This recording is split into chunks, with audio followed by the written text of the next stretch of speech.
आयशा और उसके बालों की कहानी। आयशा एक खूबसूरत गांव में रहने वाली खुशमिजाज लड़की थी। उसके लंबे, घने और चमकदार बाल उसकी पहचान थे, जिन्हें वो बहुत मोहब्बत से संवारती थी।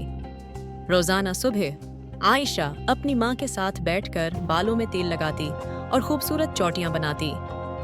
एक दिन गांव में मेला लगा। आयशा ने सोचा कि वो मेले में नई तरह की चोटी बनवाएगी। मेले में एक माहिर बालों की आराइश करने वाली खातून मौजूद थीं। आयशा ने उनसे बाल बनवाने की दरख्वास्त की। खातून ने आयशा के बालों को खूबसूरत गूंथकर एक मुनफरद अंदाज दिया, जिससे आयशा बहुत खुश हुई।